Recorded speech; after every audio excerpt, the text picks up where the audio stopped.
Bonjour à tous, et aujourd'hui on se retrouve pour une nouvelle vidéo, vidéo sur Alexander Isak, donc le crack suédois, mais juste avant que la vidéo commence, je compte sur toi pour t'abonner et liker cette vidéo, donc voilà. Dans cette vidéo aujourd'hui, c'est une vidéo qui est Alexander Isak, donc je vais te faire découvrir le joueur en intégralité, ses points forts, ses points faibles et son futur. Bah voilà, je te laisse tout simplement avec la vidéo et je te souhaite un bon visionnage.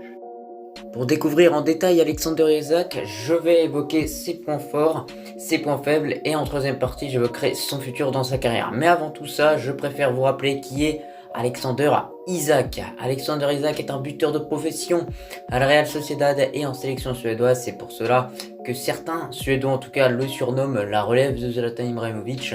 Même si malheureusement pour Alexander Isak, il va falloir encore un peu de temps pour atteindre le niveau d'Ibrahimovic. En généralité, Isak est un attaquant rapide, très efficace, il est assez grand également et il est bon dribbleur, voilà, donc voilà.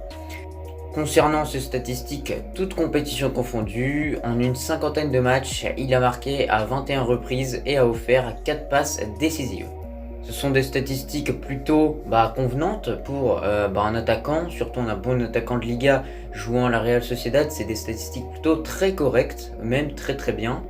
Mais on va pas réellement s'intéresser et s'attarder aux statistiques, mais plutôt rentrer en profondeur sur comment il fait pour marquer les buts, ou etc. à son potentiel réellement, puisqu'il a un potentiel énorme.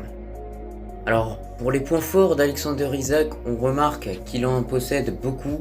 En tout cas, il possède toutes les qualités d'un bon attaquant, et ça ne nous surprend pas de le voir à un tel niveau avec les qualités qu'il possède.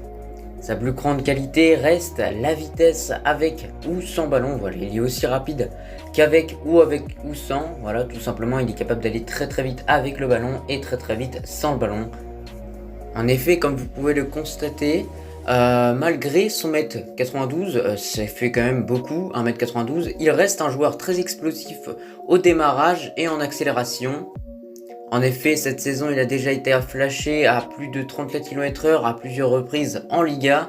D'ailleurs, durant l'Euro, sa pointe de vitesse maximale a été enregistrée à 32 km, ce qui est pas mal du tout pour Alexander Isak. Hormis cette qualité, Isak possède d'autres atouts, les dribbles, qui est un de ses gros atouts quand même. Pour ceux qui ont regardé l'Euro, vous avez pu constater qu'il est capable de dribbler toute une défense à lui tout seul. Il l'a déjà fait à plusieurs reprises, dont une face à l'Espagne et une fois face à la Slovaquie. Mais malheureusement ensuite il n'a pas eu de réussite. C'est dommage. Après les dribbles et la vitesse, on va parler de son efficacité. Comme vous pouvez le voir, il sait bien placer les ballons où il faut. Pour les points faibles d'Isaac, on le remarque qu'il perd beaucoup de fois sa concentration lorsqu'il rate une occasion ou une passe, ou ça peut être autre chose, peut-être un dribble même. En généralité, parfois, il manque des occasions qu'il ne manque pas habituellement, donc ça je trouve ça très dommage, parce que je pense que s'il mettrait les occasions qu'il loupe parfois, il pourrait être encore à un nombre de buts beaucoup plus élevé et pourquoi pas être meilleur buteur de Liga. Enfin, pour finir, je pense qu'il devrait vraiment beaucoup travailler sur son renforcement musculaire pour renforcer son corps et être beaucoup plus costaud et donc gagner encore plus de vitesse, puisque plus on est costaud, plus on gagne de vitesse. Il y a juste à regarder les Jeux Olympiques, tous les athlètes du 100 mètres sont vraiment ultra musclés, donc vraiment il faut être très musclé pour être rapide, et si Isaac prend de la masse musculaire, croyez-moi qu'il pourra atteindre les 35 km/h très facilement. Maintenant, nous arrivons à la fameuse question du futur pour Alexander Isak. Il faut savoir que beaucoup de clubs veulent s'acheter ce crack suédois. Par exemple, il y a eu Arsenal, le Barça ou encore le Real Madrid qui ont été intéressés par donc le crack suédois.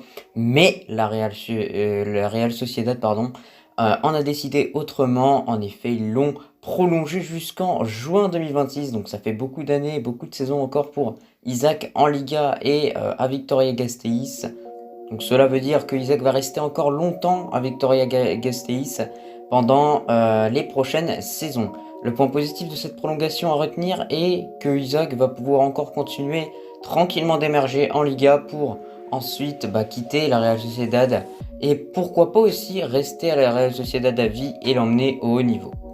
Tout ça, c'est vraiment une affaire à suivre. Donc voilà, la vidéo touche à sa fin sur Alexander Isak. J'espère.